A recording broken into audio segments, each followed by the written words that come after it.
Selamat petang, salam sejahtera. Terima kasih karena bersama dengan saya di Nazilin Unity Channel. Akhirnya, isu yang kita sudah lama hampir lupa, isu yang sudah lama saya tak ulas, kita ulas sekali lagi. Ianya berkaitan dengan Najib Tun Razak, bekas Perdana Menteri Malaysia yang kini dipenjarakan di penjara Kajang. Hari ini keputusan mahkamah sekali lagi mengecewakan Najib. Bahkan sekali lagi membuatkan Najib terduduk dan pasti dia akan sedih di dalam penjara. Menjadi persoalan kita juga ialah bila agak-agaknya Rosmah Mansur akan selesai dalam isu rayuan beliau. Kerana seperti yang kita tahu, Rosmah Mansur pun sudah dijatuhkan hukuman bersalah terhadap kes beliau. Cuma belum dimasukkan ke dalam penjara untuk menerima hukuman kerana masih dalam proses rayuan beliau. Hari ini sekali lagi kita dapat berita buruk untuk Najib Razak, iaitu berkaitan kes SRC yang mana Najib sekali lagi gagal ke tepi injuksi Mareva. Mahkamah Persekutuan hari ini menolak permohonan Datuk Seri Najib Razak untuk mendapatkan kebenaran merayu bagi mengenepikan perintah injuksi Mareva dipor oleh SRC International Sendirian Berhad dan satu anak syarikatnya yang menghalang bekas Perdana Menteri itu daripada memindahkan atau melupuskan mana-mana asetnya yang berjumlah RM42 juta. Panel 3 hakim terdiri daripada Tan Sri Nalini Padmanathan dan Datuk Nordin Hassan dan Datuk Abu Bakar Jais tidak memberi kebenaran itu kepada Najib yang mahu meneruskan rayuannya untuk mengenepikan injuksi Mareva tersebut. Mahkamah turut memerintahkan Najib membayar kos guaman sebanyak RM30,000 kepada SRC International dan gandingan Menteri Sendirian Berhad. Nalini yang menyampaikan keputusan mahkamah berkata, undang-undang yang digunakan oleh Mahkamah Malaysia sejak 40 tahun lalu adalah jelas berkaitan ujian untuk dipertimbangkan oleh Mahkamah Tinggi sebelum memberikan injuksi Mareva. Beliau berkata tiada keperluan bagi Mahkamah Persekutuan menyemaknya semula. Dalam kes sivil, litigan dikehendaki mendapatkan kebenaran sebelum mereka boleh meneruskan rayuan ke Mahkamah Persekutuan. Berikutan kegagalan Najib mendapatkan kebenaran merayu itu, injuksi Mareva yang diberikan oleh Mahkamah Tinggi kepada kedua-dua syarikat itu kekal. Pada 24 Mac tahun lepas, Mahkamah Tinggi memberikan injuksi Mareva kepada SRC International dan gandingan menteri serta mengarahkan Najib tidak mengalihkan, melupuskan, berurusan dengan atau mengurangkan nilai mana-mana aset mereka di dalam dan di luar Malaysia bernilai RM42 juta. Sementara menunggu penyelesaian saman mereka yang difailkan terhadapnya. Selain itu, bekas ahli parlimen pekan itu hanya layak mengeluarkan RM100,000 sebulan untuk perbelanjaan sara hidup dan bayaran guaman mereka. Mahkamah Rayuan menolak rayuan Najib pada 6 Disember tahun lepas.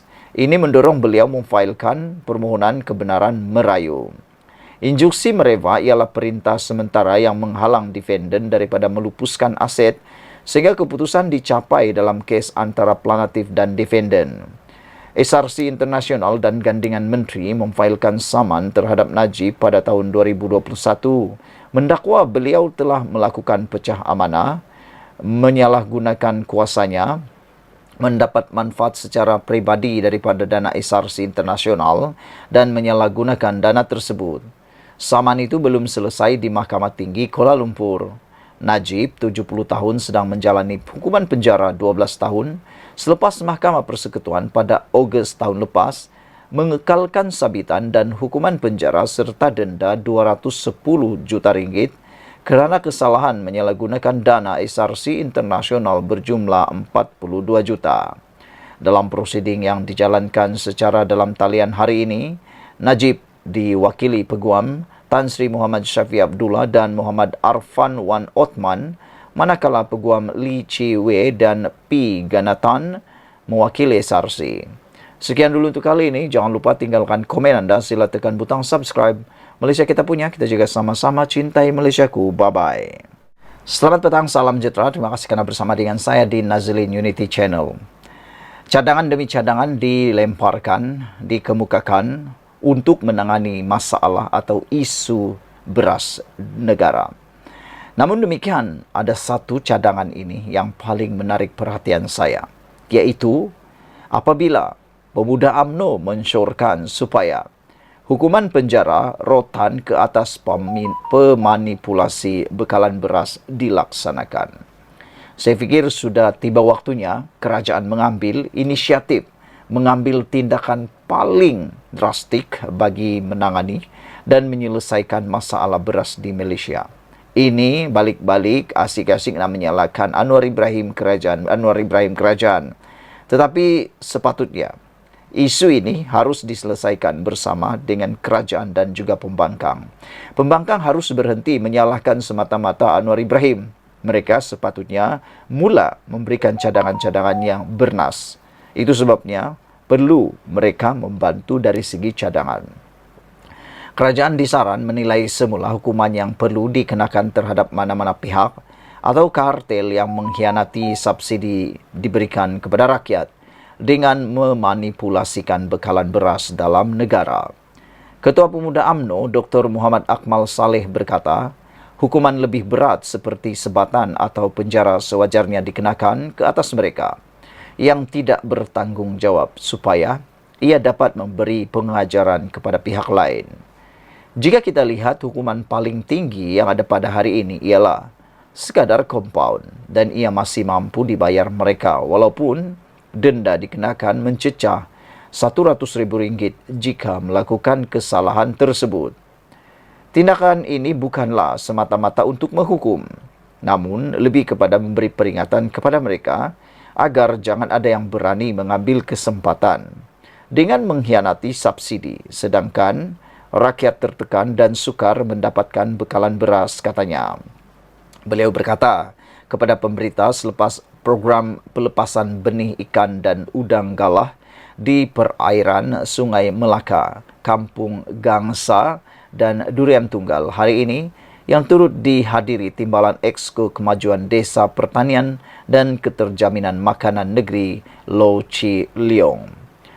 Dalam pada itu, Dr. Akmal yang juga Exco Kemajuan Desa Pertanian dan Keterjaminan Makanan Negeri berkata, Melaka telah mendapat tambahan sebanyak 300 tan metrik beras tempatan dan baki 200 tan metrik akan diterima selewat-lewatnya pada minggu hadapan. Beliau berkata, pada minggu ini juga bekalan beras tempatan akan dijual di Kompleks Jawatan Kuasa Pembangunan dan Penyelarasan Dewan Undangan Negeri Japuirun selain pasaraya dan kedai runcit di negeri bagi memudahkan rakyat mendapatkan bekalan. Tiada pembelian panik berlaku di Melaka kerana kalau kita lihat, bekalan beras tempatan pun sukar didapati. Cuma saya minta rakyat Melaka tidak membeli beras dalam kuantiti banyak. Dan saya rasa 10 kilogram itu cukup untuk menampung dalam tempo seminggu. Selain memberi peluang kepada orang lain untuk membeli sama, kata beliau lagi. Secara pribadi saya setuju dengan apa yang dicadangkan oleh Pemuda UMNO ini, yaitu laksanakan hukuman yang lebih ketat, yang lebih berat kepada pemanipulasi bekalan beras. Kerana kalau sekadar peringatan dengan hukuman uang tunai seperti itu, mereka boleh bayar. Itu seperti di hujung jari mereka petik begitu saja dan lebih lagi hanya dicela-cela gigi. Sekian dulu untuk kali ini. Jangan lupa tinggalkan komen anda, tekan butang subscribe. Kita jumpa lagi. Bye-bye. Selamat petang, salam sejahtera. Terima kasih karena bersama dengan saya di Nazlin Unity Channel. Muhyiddin guna aset kerajaan. Ini isu tajuk dipetik daripada BH Online. Satu isu yang luar biasa. Saudara-saudara sekalian, aset-aset kerajaan tidak boleh digunakan sembarangan oleh sesiapapun. Kerana ia bukan milik seseorang, tetapi milik kerajaan. Tapi apa ceritanya sehingga Ahmad Maslan mengatakan Muhyiddin guna aset kerajaan. Sebelum kita teruskan isu kali ini, jangan lupa tinggalkan komen anda, tekan butang subscribe. Saudara-saudara sekalian, tekan butang subscribe itu percuma. Timbalan Menteri Kewangan 1, Datuk Seri Ahmad Maslan yang terbabit dalam kempen pilihan raya PRK Dewan Undangan Negeri Dun Pelanggai meminta pemimpin Perikatan Nasional PN cermin dulu diri sendiri kerana mereka turut menggunakan aset kerajaan. Menjawab gesaan Timbalan Presiden PAS Datuk Seri Tuan Ibrahim Tuan Man yang mahu Suruhanjaya Pilihan Raya SPR memantau proses perjalanan kempen kerana ada parti politik didakwanya menggunakan jentera kerajaan. Beliau berkata pengerusi PN Tan Sri Muhyiddin Yassin merangkap bekas Perdana Menteri turut didakwa menggunakan aset kerajaan sewaktu berkempen. Beliau berkata, terlihat kenderaan yang membawa Muhyiddin bersama pengiring di rancangan Felda di Dun Pelanggai. Malam itu, semasa saya makan di Felda Kemahal, tiba-tiba lalu kenderaan membawa Muhyiddin dan pengiring. Ketika saya mahu bersembayang di sembayang Isyak di sebuah masjid, kata Ahmad Maslan. Itu aset kenderaan dinaiki Muhyiddin dan pengiring. Siapa ya? Aset Muhyiddin agaknya ya. Saya sedang menjawab secara sinis. Dia Muhyiddin, bekas Perdana Menteri. Ada bodyguard, pengawal peribadi. Dia ada rider, pengiring. Dan dia ada naik kereta kerajaan. Saya nampak Tan Sri Muhyiddin Yassin lalu betul-betul semasa saya tengah makan di sebuah kedai dekat Felda Kemahal pada malam itu, kata beliau lagi. Aset Muhyiddin ketu, aset kerajaan, kata Ahmad Maslan. Maka saya menjawab dengan sendiri tuduhan Tuan Ibrahim Tuan Man. Walhal dia Muhyiddin boleh saja datang guna kenderaan sendiri kan, walaupun dia bekas Perdana Menteri, katanya. Beliau berkata demikian kepada pemberita ketika ditemui di bilik gerakan Kampung Lembah Jaya di sini hari ini. Terdahulu, Perikatan Nasional menerusi Timbalan Presiden PAS Datuk Seri Tuan Ibrahim Tuan Man menggesa SPR memantau parti politik yang menggunakan jentera dan aset kerajaan pada PRK Dun Pelanggai. Dalam masa sama, Ahli Parlimen Kubang Krian itu juga mahu SPR memantau pengumuman dan pemberian insentif durian runtuh oleh kerajaan sama ada membabitkan kerajaan negeri maupun kerajaan persekutuan sepanjang kempen berlangsung. Tuan Ibrahim yang juga Ketua Pembangkang Dun Pahang menegaskan tata kelola itu jelas bertentangan dengan semangat perjuangan reformasi Perdana Menteri Datuk Seri Anwar Ibrahim selama 25 tahun, kata beliau lagi. Saudara-saudara sekalian, ini satu keputusan yang memang menarik perhatian kita semua. Apabila PN gesa SPRM siasat jentera aset kerajaan digunakan didakwa disalahguna dalam PRK Pelanggai. Namun demikian, Ahmad Maslan mendedahkan rahsia Muhyiddin yang mana menurut Ahmad Maslan, Muhyiddin juga menggunakan aset kerajaan. Sekian dulu untuk kali ini. Jangan lupa tinggalkan komen anda, tekan butang subscribe. Kita jumpa lagi. Bye-bye. Selamat petang, salam sejahtera. Terima kasih kerana bersama dengan saya di Nazilin Unity Channel. Ini satu pendedahan paling luar biasa dipetik daripada Harapan Daily, iaitu 7 projek pembangunan RMK 12 berada dalam keadaan sakit di Kelantan. Kalau baru-baru ini ramai yang cuba mahu mempersoalkan kredibiliti Perdana Menteri Anwar Ibrahim dan mempersoalkan kemampuan kerajaan perpaduan di Putrajaya. Akhirnya ini pula pendedahan untuk Perikatan Nasional. Jabatan Pembangunan Negeri Kelantan, Unit Penyelarasan Pelaksanaan ICU, Jabatan Perdana Menteri JPM mengesan 7 projek pembangunan di bawah RMK 12, Rancangan Malaysia ke-12, dikategorikan sebagai projek sakit di negeri itu. Pengarah Jabatan Pembangunan Negeri Kelantan, Jasri Kasim berkata, 2 daripada projek itu ialah projek Lembangan Sungai Bersepadu PLSB Sungai Kelantan Fasa 1 yang didapati mengalami kelewatan 193 hari, manakala PLSB Sungai Golok pula mengalami kelewatan 177 hari. Sepatutnya PLSB di Sungai Kelantan sudah disiapkan sebanyak 98,1% pada bulan ini. Namun kemajuannya baru mencapai 92,7%.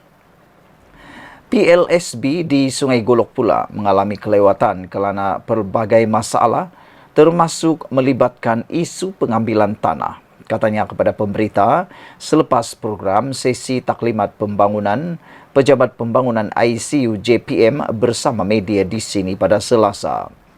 Beliau berkata projek naik taraf lapangan terbang Sultan Ismail Petra LTSIFP Pengkalan Cepa juga dikategorikan sebagai projek sakit setelah mengalami kelewatan 168 hari. Jasri berkata, projek sakit lain di Kelantan ialah penggantian jambatan Sungai Durian di Kuala Krai dan menaik taraf infrastruktur Hospital University Sains Malaysia HUSM Kampus Kesihatan di Kubang Krian. Pembinaan jambatan antara Kampung Pasir Era ke Pasir Kelang dan pembinaan Dewan Serbaguna di Sekolah Menengah Kebangsaan Cerang Ruku, Pasir Putih turut mengalami kelewatan katanya. Dalam pada itu, menurutnya 101 projek di Kelantan yang diluluskan menerusi RMK 12 sudah siap sepenuhnya. Manakala 164 projek lagi dijangka akan bermula. Katanya, kesemua projek berkenaan adalah sebahagian daripada 447 projek pembangunan di Kelantan yang telah diluluskan pada RMK 12 dengan peruntukan lebih RM2.57 bilion termasuk projek Lebuh Raya Lingkaran Tengah Utama LTU yang dulunya dikenali sebagai Central Spine Road CSR laluan Kota Bahru Gua Musang. Saudara-saudara sekalian, dengan pendedahan ini, kita berharap supaya semua 12 ataupun 7 projek, maafkan saya bukan 12 tapi 7 projek pembangunan di bawah RMK 12 yang berada di Kelantan yang dikategorikan sebagai sakit ini dapat diselesaikan dengan segera bagi memberikan keadilan kepada rakyat dan memberikan kemajuan serta pembangunan kepada rakyat. Janganlah menyalak ke depan bukit sedangkan diri sendiri pun belum melakukan apa-apa yang terbaik. Sekian dulu untuk kali ini. Jangan lupa tinggalkan komen Anda, tekan butang subscribe. Kita jumpa lagi. Bye-bye. Selamat datang, salam sejahtera. Terima kasih kerana bersama dengan saya di Nazilin Unity Channel. Dipetik daripada sabudin.com. PAS patut calonkan Tun Mahathir tanding di Kemaman. PAS akhirnya menutup teka-teki mengenai Kemaman apabila memutuskan tidak akan mengemukakan rayuan terhadap keputusan Mahkamah Tinggi yang membatalkan kemenangan calonnya di kawasan tersebut. Dengan pengumuman mengenai perkara itu, Setiausaha Agung PAS Taqiyuddin Hassan berkata, pihaknya kini bersiap sedia untuk mengambil langkah selanjutnya berdasarkan ketetapan yang akan dibuat oleh Suruhanjaya Pilihan Raya atau SPR. Dengan tidak mengemukakan rayuan, ini bermakna suatu pilihan raya kecil atau PRK bagi Parlimen Kemaman terpaksa diadakan dalam waktu terdekat ini. Mengikut peraturan SPR, sebaik sesebuah kawasan Parlimen atau Dewan Undangan Negeri diisytiharkan kosong, suatu PRK hendaklah diadakan dalam tempoh 60 hari. Pada PRU 15 tahun lalu, C. alias Hamid yang mewakili PAS menang besar di Kemaman dengan majoriti 27,179 undi dalam pertembungan 4 penjuru. Beliau mendapat 65,714 undi diikuti Ahmad Said yang juga bekas Menteri Besar Terengganu dari Barisan Nasional yang memperoleh 38,535 undi, diikuti calon Pakatan Harapan PH Hasuni Sudin 8,340 undi dan calon pejuang Rosli Abdul Ghani 506 undi. Di atas kertas, keputusan PAS tidak mengemukakan rayuan dan ingin bertarung sekali lagi dalam PRK di Kemaman adalah kerana parti itu yakin mampu memenangi semula kawasan tersebut. Dengan majoriti lebih 27,000, adalah sukar untuk calon kerajaan perpaduan menggugat kemenangan tersebut. Waima jika dicampur undi PH dan BN sekalipun, ia masih jauh daripada mencukupi. Begitupun, oleh kerana kemenangan PAS di Kemaman dibatalkan disebabkan didapati wujudnya unsur rasuah ketika kempen PRU 15 lalu, mencalonkan semula Cik Alias untuk bertanding semula dalam PRK akan datang, ternampak amat tidak kena sama sekali. Di gambaran umum, jika Cik Alias dibenarkan bertanding semula, ia seolah-olah menampakkan PAS tidak serius untuk melawan rasuah dalam pilihan raya. PAS malah akan tampak lebih terpuji jika meletakkan calon lain yang benar-benar berwibawa dan tidak pernah terpalit dengan kes rasuah yang jelas. Dalam hal ini, sesuai dengan minat PAS sejak kebelakangan ini, begitu mengidolakan Tun Mahathir Mohamad, maka adalah lebih baik jika bekas Perdana Menteri 2 kali itu diberi penghormatan, diberikan atau diletakkan sebagai calon di Kemaman. Setidak-tidaknya dengan menjadikan Tun Mahathir calon di Kemaman, ada erti jugalah kekerapan Presiden PAS, Hadi Awang dan beberapa pemimpin tertinggi parti itu berkunjung ke kediaman beliau sejak kebelakangan ini.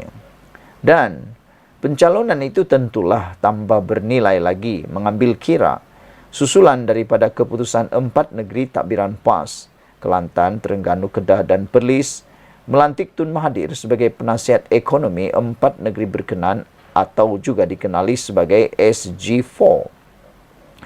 Barulah selepas ini Tun Mahathir lebih bermati-matian menarik pelaburan dan memakmurkan 4 negeri itu. Lantaran ketiadaan status sebagai ahli parlimen, Tun Mahathir sekarang ini sering diperleke setiap kali beliau bercakap yang membawa maksud untuk mengajak rakyat menjatuhkan Anwar Ibrahim sebagai Perdana Menteri atau menumbangkan kerajaan perpaduan. Kata-katanya selalu dianggap tidak relevan dan diperleke kerana tanpa berkedudukan sebagai ahli parlimen, beliau seolah-olah sekadar menjerit di luar gelanggang.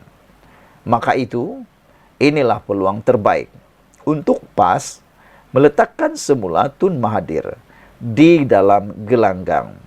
Dalam masa yang sama, kalau sudah berstatus ahli parlimen nanti, bolehlah beliau digeli-gelikan untuk kembali sekali lagi sebagai Perdana Menteri. Sekian dulu untuk kali ini. Jangan lupa tinggalkan komen anda, sila tekan butang subscribe. Malaysia kita punya, kita jaga sama-sama. Cintai Malaysiaku. Bye-bye. Selamat petang, salam sejahtera. Terima kasih kerana bersama dengan saya di Nazilin Unity Channel. Ramalan demi ramalan akhirnya hampir menjadi kenyataan. Kali ini dipetik daripada FMT, PAS akan meletakkan Dr. Mahathir jadi calon di Kemaman. Itu persoalan paling besar. Sebelum saya teruskan ulasan dan juga kutipan daripada berita ini, sila tinggalkan komen anda. Adakah Mahathir Mohamad masih relevan dalam dunia politik Malaysia? Dan adakah Mahathir Mohamad akan mampu menang kalau mewakili PAS? Kerana kalau kita tahu, dalam PRU baru-baru ini, Mahathir bersama dengan sekutunya dalam Parti Pejuang pada waktu itu, semuanya telah kalah teruk termasuk beliau dan anak beliau sendiri, bahkan tidak mendapat uang deposit mereka sekali. Mereka kalah teruk. Tapi adakah Mahathir Mohamad mahu menaikkan semula reputasinya dengan dicalonkan dalam pilihan raya di Kemaman, Terengganu? PAS kini menjadi perhatian. Satu sumber berkata, Dr. Mahathir Mohamad akan lebih mampu membangkitkan masalah yang menjejaskan 4 negeri pimpinan PAS jika beliau berada di Dewan Rakyat. PAS berkemungkinan meletakkan Dr. Mahathir Mohamad sebagai calonnya pada PRK Kemaman, kata sumber rapat bekas Perdana Menteri itu. Ramai netizen menulis kalau Mahathir diletakkan dalam menjadi calon dalam PRK Kemaman, mereka kata itu satu kesilapan paling besar yang akan dibuat oleh PAS. Dan mungkin itulah permulaan kepada kejatuhan PAS, kata mereka. Kerana sebelum ini kita ketahui Tun Mahathir Mohamad, beliau tidak pernah menjadi orang biasa-biasa di dalam mana-mana parti politik atau gabungan. Beliau hanya biasa menjadi bos, menjadi ketua di dalam gabungan tersebut. Lihat saja dalam gabungan Pakatan Harapan ketika bersatu, masih bersama dengan Pakatan Harapan yang diterajui oleh Parti Bersatu diterajui oleh Mahathir. Dan waktu itulah banyak konflik berlaku dalam Pakatan Harapan, dan ada penganalisis politik mengatakan saat gelap paling gelap dalam Pakatan Harapan ialah apabila Parti Bersatu bersama dengan parti atau gabungan Pakatan Harapan. Lihat saja kejatuhan kerajaan Pakatan Harapan pada waktu itu kerana adanya Parti Bersatu yang meninggalkan menarik sokongan terhadap Pakatan Harapan. Akhirnya tumbanglah kerajaan pada waktu itu. Bagaimana pula ini akan boleh berlaku ulang semula? Kalau Mahathir menang dalam di Kemaman nanti, adakah Tun Mahathir hanya akan menuntut jadi orang biasa atau akan mula menjadi orang duri dalam daging atau menjadi bos semata-mata? PAS berkemungkinan meletakkan Dr. Mahathir sebagai calonnya pada PRK Kemaman, kata sumber rapat bekas Perdana Menteri itu. Mahathir baru-baru ini dilantik sebagai penasihat tidak rasmi kepada 4 kerajaan negeri pimpinan PAS. Dan sumber itu memberitahu FMT bahwa kehadirannya di Dewan Rakyat akan membolehkan ahli politik veteran itu membangkitkan isu negeri dengan lebih baik. Ada juga netizen, ada juga penganalisis politik mengatakan bahwa sebenarnya siapa yang pakai siapa, siapa guna siapa, dan siapa yang dipergunakan oleh siapa. Adakah PAS yang mempergunakan Mahathir ataupun Mahathir yang mempergunakan PAS? Sila tinggalkan komen Anda dalam ruangan komen untuk isu tersebut, persoalan tersebut. Sumber itu juga berkata, jika bekas ahli Parlimen Langkawi itu kembali ke Dewan Rakyat, ia akan memberinya peluang untuk berkhidmat sebagai semak dan imbang yang lebih berkesan terhadap kerajaan perpaduan yang telah menjadi pengkritik hebatnya sejak ia mengambil alih Putrajaya November lalu. Pada pendapat saya, Mahathir tidak akan dapat menjalankan tugas sebagai semak dan imbang kerana dikuatiri sejauh mana keupayaan Tun Mahathir Mohamad menghadiri kelas parlimen itu. Kita anggaplah itu sebagai sebuah kelas. Bagaimana Mahathir dapat menghadiri setiap waktu mesyuarat parlimen itu dengan keuzuran tubuh beliau yang sudah lanjut usia? Anda fikirlah sendiri bagaimana dia dapat berdebat, bagaimana dia dapat membentangkan, dan bagaimana Mahathir Mohamad hadir pada waktu itu dalam keadaan tubuh beliau yang semakin tua. Rundingan telah dimulakan dengan pemimpin PAS mengenai pencalonannya, kata sumber itu. Mahathir mempunyai pengaruh besar dalam kalangan pengundi Melayu dan pemimpin akar umbi. Jika menang, dia akan menjadi ahli parlimen tertua yang terpilih atau dipilih, yaitu dengan berusia 98 tahun. Paling penting, mereka mahu meletakkan Dr. Mahathir di parlimen bagi mewakili kepentingan 4 kerajaan negeri. Tidak ada gunanya bercakap di luar dewan, katanya lagi. Menjadi persoalan netizen ialah, kalau begitu, apa gunanya Hamzah Zainuddin? Apa gunanya beliau sebagai ketua pembangkang kalau hanya dapat mengharap kepada Mahathir? Bukankah Hamzah Zainuddin sudah cukup sebagai ketua pembangkang? Selain itu, yang lebih menyedihkan lagi ialah netizen mula mempersoalkan, kalau begitu, apa fungsi Muhyiddin Yassin, kata mereka. Kalau hanya ada Mahathir, barulah dapat mengetengahkan isu-isu tentang perkara tersebut kenegerian itu. Jadi, apalah guna Muhyiddin dan juga Hamzah Zainuddin? Soal netizen dan penganalisis. Sumber itu juga berkata PAS akan menang kerana Kemaman adalah kubu kuat PAS. C. Alias Hamid dari PAS memenangi kerusi itu dengan majoriti 27.179 undi dalam pertembungan 4 penjuru. Bagaimanapun, Mahkamah Pilihan Raya Kuala Terengganu membatalkan kemenangan itu bulan lepas selepas mendapati pembayaran bantuan air belia dan air siswa kepada pengundi semasa tempoh berkempen adalah rasuah. Semalam PAS berkata ia tidak akan memfailkan rayuan terhadap keputusan itu, membuka jalan untuk satu lagi PRK Parlimen di negeri itu selepas PRK Kuala Terengganu diadakan pada 12 Ogos yang lepas. Sekian dulu untuk kali ini. Jangan lupa tinggalkan komen Anda. Sila tekan butang subscribe. Apa pendapat Anda tentang isu kali ini? Menangkah Mahathir dalam pilihan raya di Kemaman kalau dia dicalonkan? dan sejauh mana Mahathir Mohamad dapat memikul tanggung jawab yang diidam-idamkan oleh PAS tersebut. Kita jumpa lagi. Bye-bye.